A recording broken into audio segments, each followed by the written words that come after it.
Well, hello everyone and welcome back to my channel. Today I am going to show you how to bake one of Ghana's favorites, and that's sea bread, in the comfort of your own kitchen. It's very easy to make and all you need are simple ingredients which you probably have already in your pantry. It comes out so delicious, soft on the inside and crunchy on the top. You are going to love it.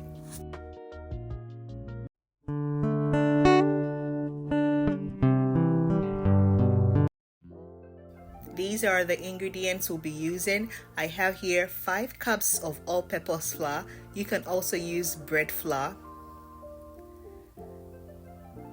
1 cup of melted butter. 3 tablespoons of granulated sugar. 1 teaspoon of nutmeg. 1 teaspoon of salt. 1 pack of active dry yeast or 2 teaspoons of that. Also have here 1 cup of warm water. It has to be warm and not hot. And also add some vanilla essence for extra flavor. So I pour half of the granulated sugar into the warm water and stir it until it's dissolved, and then I pour my pack of active dry yeast into it. Just stir everything until it's dissolved, and then I just cover it with cling film and keep it in a warm place. This should take about 5 to 10 minutes or until you begin to see the foam on top of it. Then you know that it's activated. Meanwhile, in my flour, I add the rest of the sugar.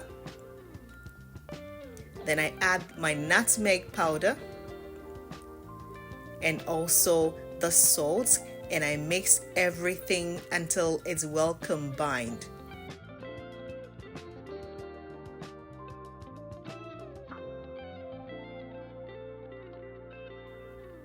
So after about 8 minutes or so, I check and I realize that my yeast has been activated. You realize that you see the foam at the top.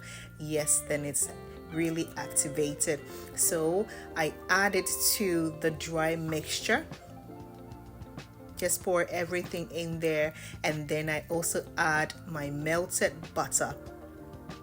And I told you we want extra flavor. This is totally optional, but I added 1 teaspoon of vanilla essence or vanilla extract, and I mix everything together with my spatula.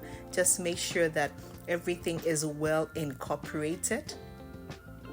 You can use your hand to do this, but I preferred using the spatula to mix it at this point before I go in with my hands. So once I realized that the wet ingredients has combined very well with the dry, I just put my spatula aside, and this is the time my bare hands come to work. Yes, I just take everything out of the mixing bowl, and make sure you clean your wet surface before you place the dough. Just dust a little bit of flour on the wet surface after you cleaned it, and then just drop the dough there. And then this is where the macho work comes in. But it's so fun. It's just so fun. I love it. So you start by stretching and then you fold. So you stretch and fold, and then stretch and fold. To make it easier, you do it for about 5 minutes, and then just put it down and cover it with the same mixing bowl that it was inside.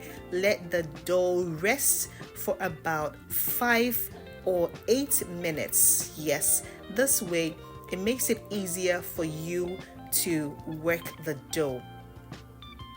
So I cover it for about 5 to 8 minutes, and then when you press it, you realize that it's become a little bit softer, and then yes, it makes it easier to work it. So you continue to knead the dough. You have to do this for about 10 minutes minimum.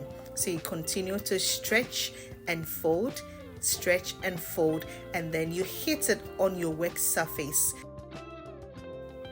So you do this a number of times, and that is what makes the tea bread different. After about 10 to 15 minutes of kneading and hitting on the work surface, the dough is ready.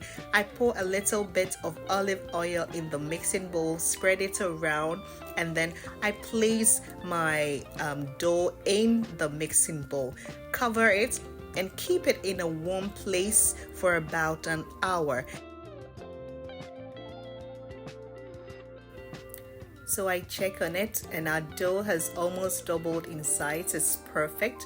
And then just punch it, and you realize that the air in it would be deflated, and you know that it's ready for the next stage. I clean my work surface again and place my dough on top of it, and then just fold or mold it into an oval shape. And then I'm going to be making 3 loaves, so I divide my dough into 3. If you're not using a scale, you probably won't get the sizes to be perfectly equal, but that's okay. It's not all about perfection. And then a little bit of flour goes on it. So what I do is just stretch it, and I use my rolling pin, or you can just use your hand to press it gently and spread it. But I realized that using the rolling pin makes it easier. So I just spread everything using the rolling pin. And then here's the technique. I fold gently, starting from one tip. So you fold it and then you press gently, fold and press gently. So you do this all the way till the end of the dough, and this will create some nice pattern. Once the bread is baked and you break it, you'd realize that yes, it's really beautiful. So just do that exactly as you see in this. Fold it gently and press gently until you get to the other end of the dough that has been rolled out. So it's the same technique that I'll be using for the rest of the dough. Very simple. You don't need any special tools to do this. Just your fingers and your work surface, and you are good to go. And when you're done, you use the tip of your fingers to pinch it so that they stick together. There's so much joy in baking your own bread, because the smell of freshly baked bread in your kitchen is simply amazing. And I really hope that you're going to try this recipe. You need just few ingredients, and it's so simple to bake. Now that I'm done working on the dough, I take my baking tray and dust it with some flour, and I place the dough gently on it. I told you it doesn't have to be perfect. I decided to make 3 loaves, but if you prefer, you can cut your dough into 4 or 5 and just roll it out. It all depends on you. So I drizzle just a little bit of flour on it, and I cover and keep it in a warm place. But let me give you a secret. If you have sunshine where you are, just leave it in the sun for about 25 or 30 minutes, and this is how it comes out. It's doubled in size and looking so nice. Drizzle extra flour on top of it, and my oven was preheated to 350 degrees Fahrenheit or 180 degrees Celsius.